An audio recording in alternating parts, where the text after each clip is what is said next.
Hi, I'm Rebecca Rolnick. Welcome to ReSTORYation, sample lesson number 2. Meet your cast of characters.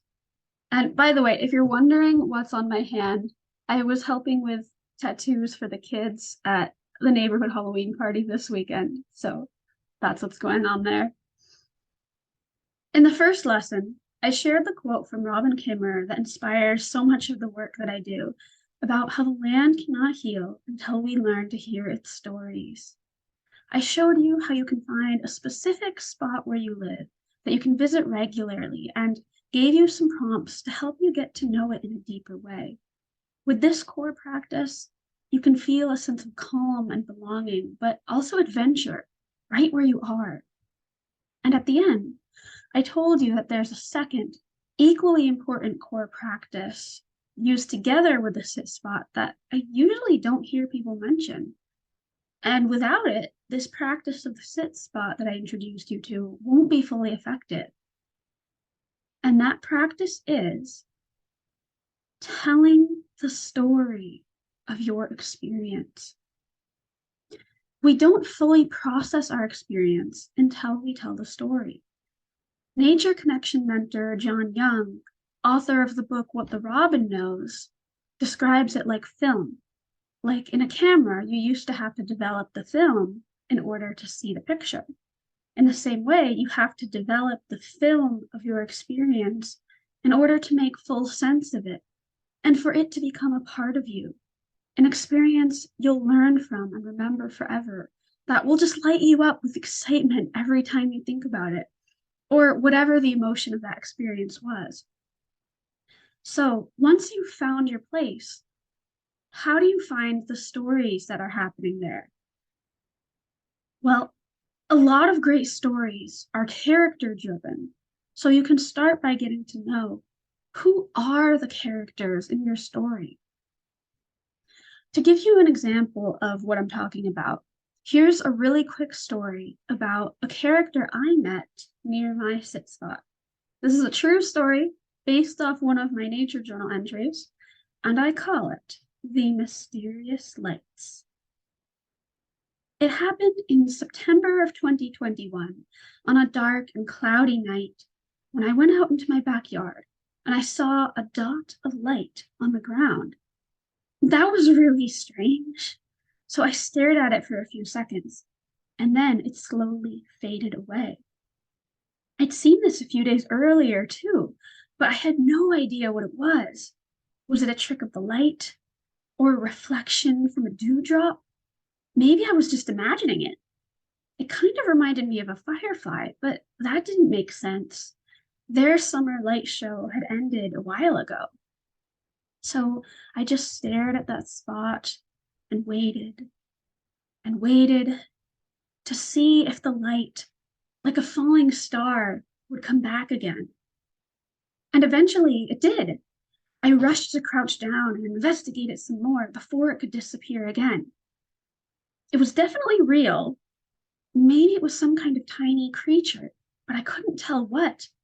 It was all tucked away in the leaves and the grasses. I reached down kind of blindly because it was so dark out, and I tried to pull it up. And finally, I was holding this little tiny creature in my hands. And it looked like some kind of larva with a little light at the bottom. And it made my hands glow in the same color. I eventually figured out that this was a firefly larva, and I had lots of questions. This is the Nature Journal page I first recorded when this story happened. Pause the video if you want to look at it more. This firefly story amazes me because I'd lived in this house for 15 years. I've lived in this ecosystem for most of my life. I have a degree in conservation biology, and yet right in my own backyard, I still learned something new about a beloved character that caught me completely by surprise. I wonder how much more there is for each of us to discover all around us. So that was just a really quick, simple story, but pay attention to how that encounter was so much more impactful because it was a story. I could have recorded it as a scientific list of observations and facts. I could have just drawn a still picture of it. And these methods each have value for their own purposes, but the scientific list doesn't convey any feeling. And the picture is capturing a still split second in time, not the whole moment unfolding.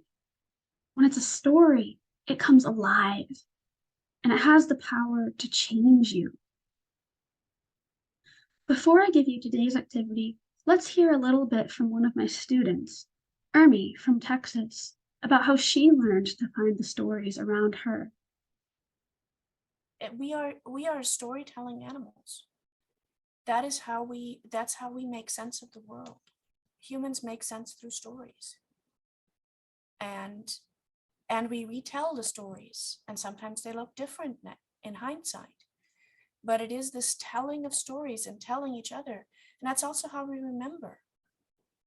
If I tell you a story, you're more likely to remember the place and what happened there and how animals are connected and how the land works and how ecology works. At first, I had difficulty kind of finding a story because it seems like I'm literally just taking snapshots. There's not a lot happening when I'm out in nature. And so part of this class, part of the joy of the class is seeing stories. Sometimes they're very short, sometimes it's really the vignette that becomes the story. But in a class, I've learned how to make that a story, how to pull the rest of it around it.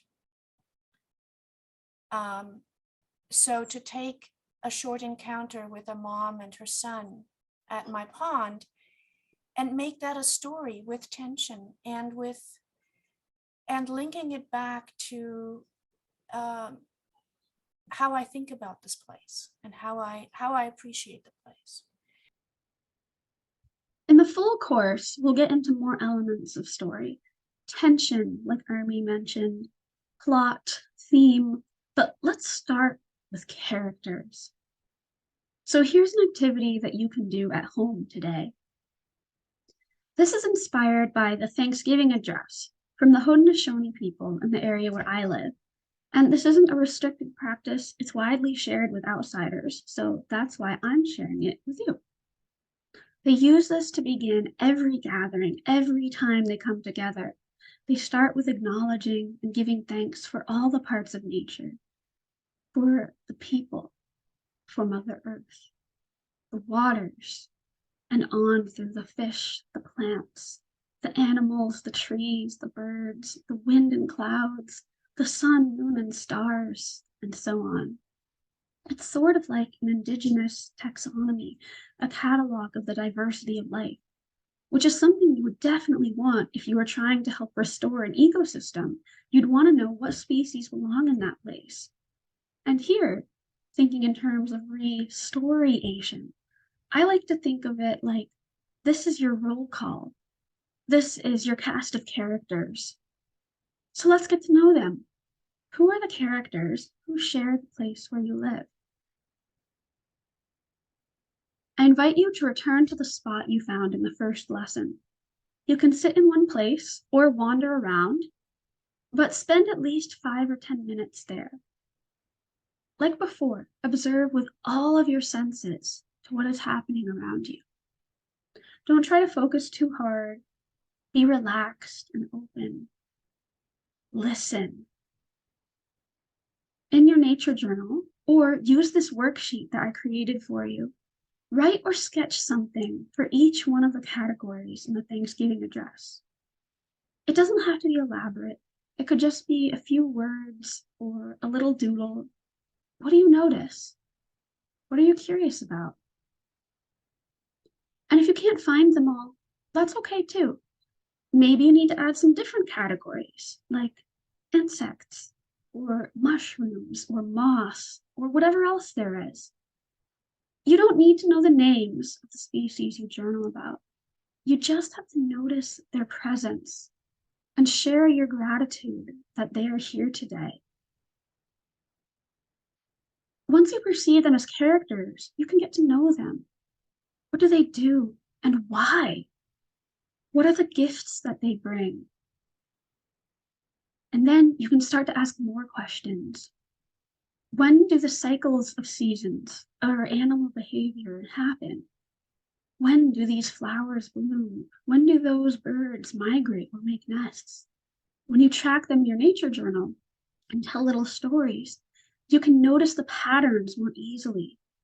And then not only will you have a journal full of stories, but you'll be inhabiting a living landscape full of stories, places that remind you of the stories you found there, in all different layers, both from your own observations over time, alongside stories from the past or from other people.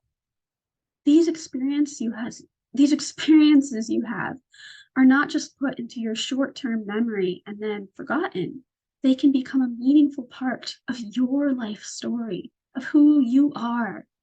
Those stories you tell again and again, and to know that you are part of the story, the web of life that's all around you. These places and stories need each other if they're going to survive. So to recap, if you just took these two practices, the sit spot and the story of the day, paying attention to what the characters in the story are doing, and you did them on a regular basis, you would have a much deeper and richer connection to nature. But a question a lot of people ask is, how do you share your stories? And does doing all this really make a difference? As one person put it, how do you turn ReSTORYation into ReSTORYation?